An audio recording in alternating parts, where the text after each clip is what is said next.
¿Qué tal? Bienvenidos y bienvenidas. Yo soy Aldo Hermenegildo y esto es una edición más de No hay cama para tanta gente por la señal de Barrio TV. El día de hoy es sábado 30 de enero y son exactamente las 6:11. Empezamos con un ligero retraso ya que el programa de nuestro amigo Jorge Rueda, Habla Barrio, ha estado el día de hoy muy interesante.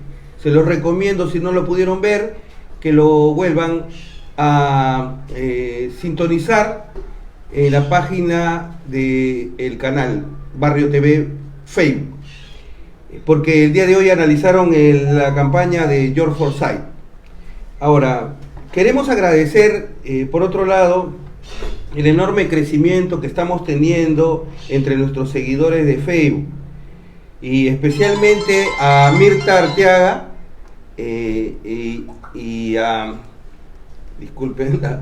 a Mirta Arteaga y a Auri Merino.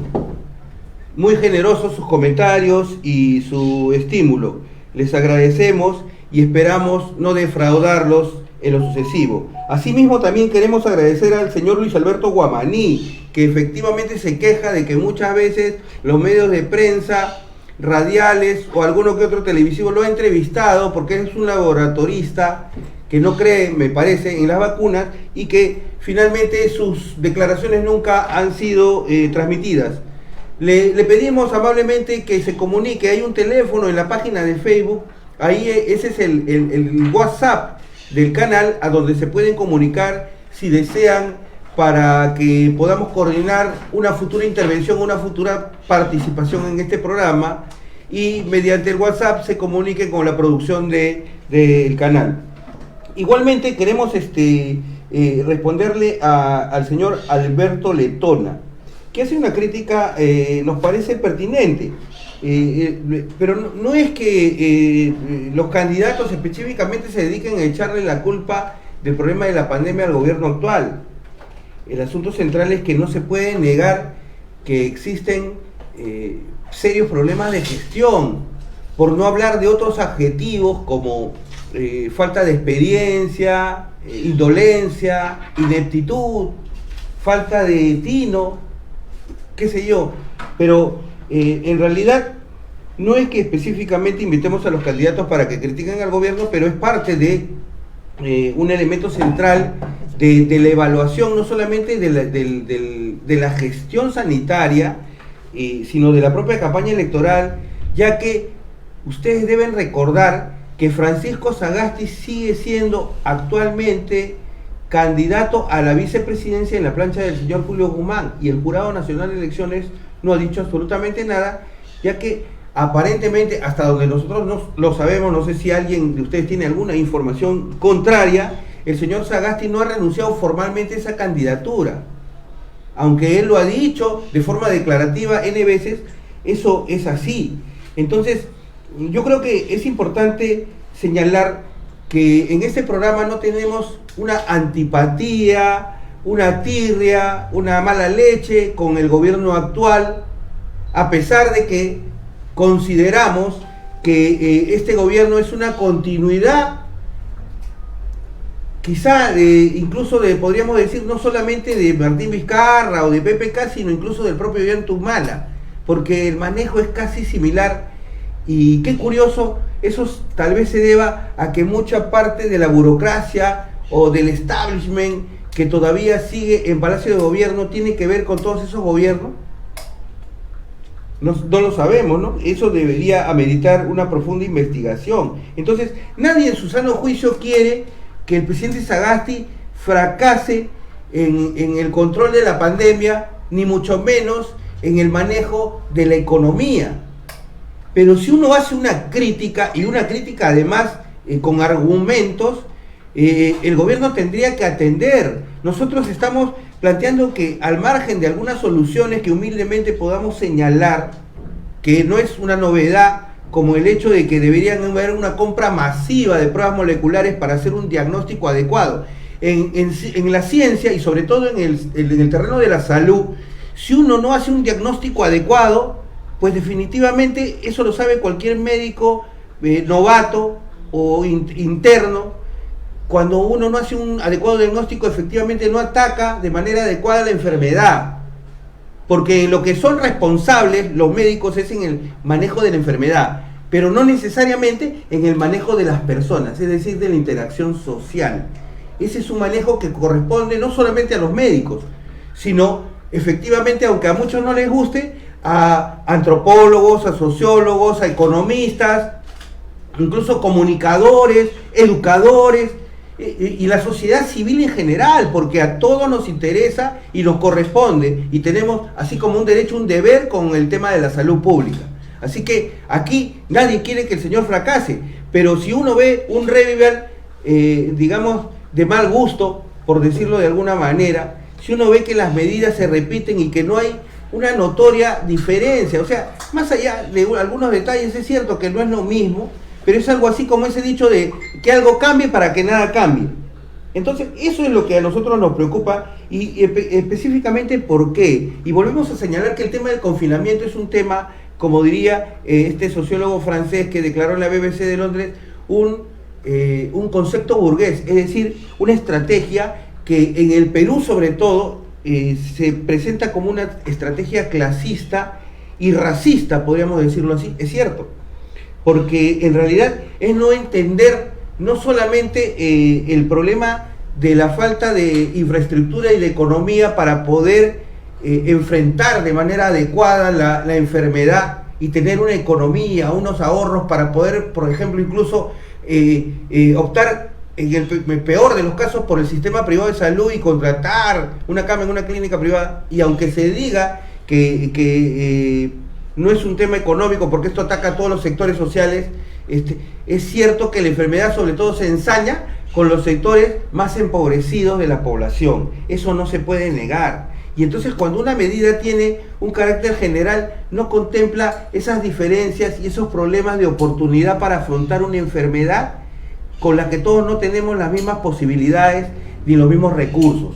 Entonces, no conocemos esa otra realidad, y por eso es que ahora muchos candidatos se olvidan de hablar de un tema básico, que es el tema de la pobreza en el Perú, porque la pobreza existe y sobre todo la pandemia la ha desnudado.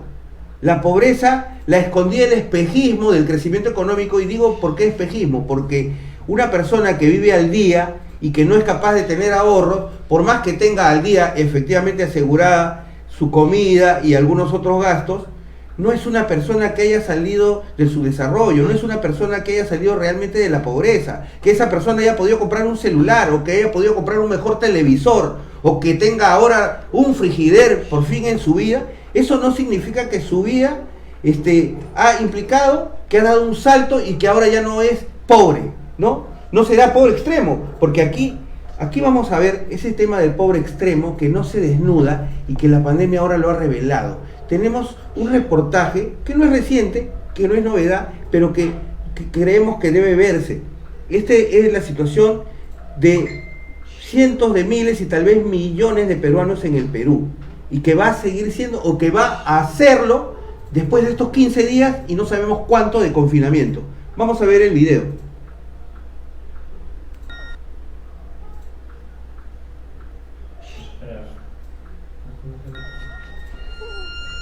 El estigma de país pobre, la cicatriz de la desigualdad y la marca de la exclusión las llevamos estampadas como un sello de nacimiento. Se nos viene otro proceso electoral. ¿Cómo y en cuánto se comprometen a reducir la pobreza de los candidatos? Esta es la tarea urgente de los próximos años, la que nos permitirá hablar de calidad de vida o bienestar para todos sin que suene eufemismo o a chiste negro.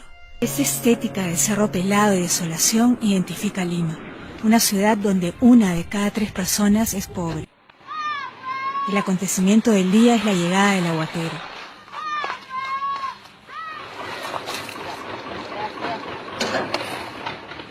El lujo de hoy, un cuarto de pollo que comparte con sus 3 hijos, con un promedio de $1 diario por cada miembro de una familia en extrema pobreza, nos ubicamos al costado de Kenia y Senegal.